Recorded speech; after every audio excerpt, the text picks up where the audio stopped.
Hi, I am building a signal generator at the moment using components that were left over from my HF transceiver project.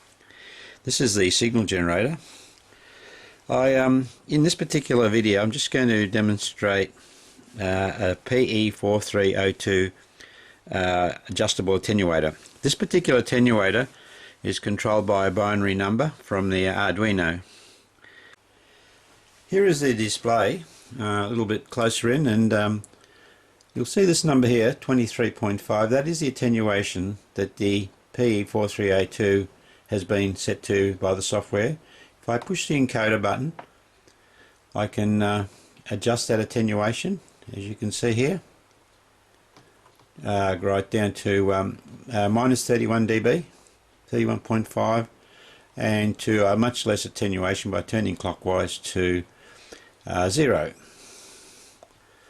You'll notice on this generator that if I push the button again, the adjustment no longer takes effect, and that particular line becomes the scanning information. I can still adjust the attenuation during the scan by turning the knob on, as you can see. Turn it off. Turn the scan off. As I adjust the attenuation, I have some LEDs here which give me the binary status coming out of the Arduino. So as I turn the encoder knob, you will see the LEDs come on and off. That's no attenuation, 0.5 of dB, and so on. That information comes from port C of the Arduino, and that there's the connections down here. I've got the Arduino mounted upside down, and I'm using double-sided pins, so that the double-sided long pins, so I can access both sides of the Arduino. Just briefly, the signal generator uses an SI5351 phase-lock loop chip, which you see here, driven by a Mega 2560.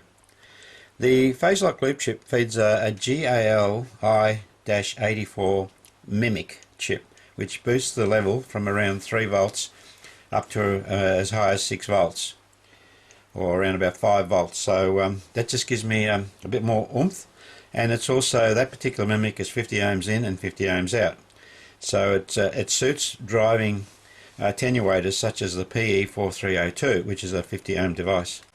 In addition to the PE4302, I also have some switched attenuator here, which consists of SMD homemade attenuator. It's not a bad attenuator.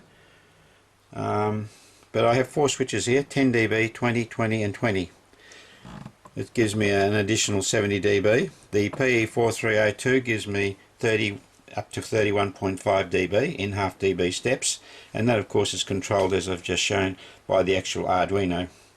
So it can be programmed. It can also be used to correct for output levels using software. The signal generator also has an AD8307 detector. You'll see it's all shielded. It's connected across the output connector, and that particular detector feeds an LM358 buffer amp, which you see down there, and the LM358 buffer amp feeds one of the analog inputs of the Arduino, and that is then displayed as a value in dBm on the LCD display down on the bottom line. Here is a view of the PE4302, 3.3 volts from the Arduino, and 6 lines which are connected to port C of the Mega. Port C of the Mega has been programmed to provide the appropriate attenuation. Just go in a little bit tighter there. There's the PE4302, and it has some SMA connectors on it, and those SMA connectors, the input goes to the output of the GAL84, and the output goes to my switched attenuator and eventually to the front panel. The signal generator also contains a TCXO, which is down here. It's the same one used in the Hack RF system. I found this TCXO is pretty good. It's within a hertz. That's compared to a GPS unit I have, and it remains within that 1 hertz for quite a long time, so I'm quite happy with that.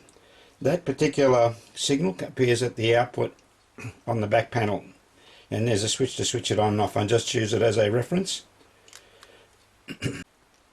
Here's a view of the GPS unit just sitting near the window, picking up satellite signals. When the LED that you see there in the middle is lit up, it means it's locked on.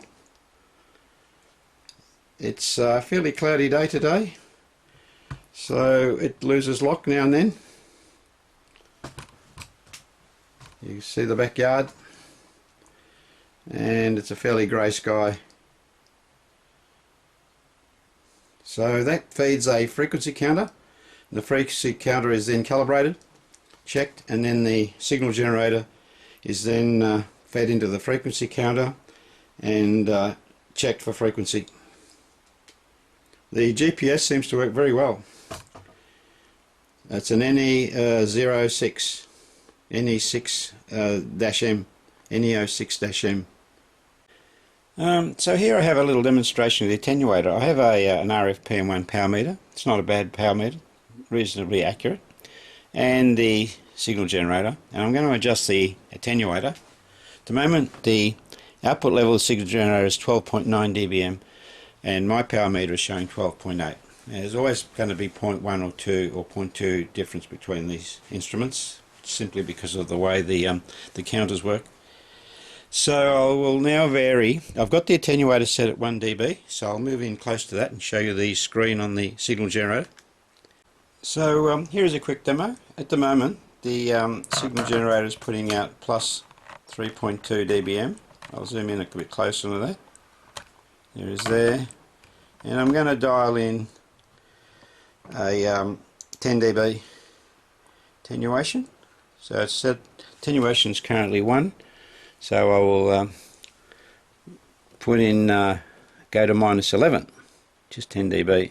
There it is there. And we're swinging over to the power meter. And you'll see it's minus 7.1, which is close enough. Back the other way, back to 1 dB attenuation. That's there, 3.1. So that's approximately correct. Now on the display on the signal generator, it doesn't always match up, but it's close enough. It's showing 3.2 dBm is our current output. I'll just go a little bit tighter, and we'll dial in 10 dB, which makes it minus 11, and we get minus 7.0. The PE4302 between 0 and 0.5 is not exactly 0 dBm attenuation. It's some small value. So for these sort of tests you've got to start at 1 dB or something like that. That's some of the switching. The switch attenuator is not as good as the PE4302, so in the future I probably will replace that with a second PE4302. But that is roughly how this thing works. As I turn the encoder counterclockwise, I go down to minus 31.5 and back to 0, which is not really 0. Close, but it's not quite right. You'll see there's about 0.2 of a dB difference there. Turn the attenuator off. For example, if I go into the scan mode, which is scanning between memories 1 and memories 2, I can still turn the attenuator on and still cause a reduction in output level while the thing is scanning. Okay, so turn the scan off and attenuator off, attenuator on.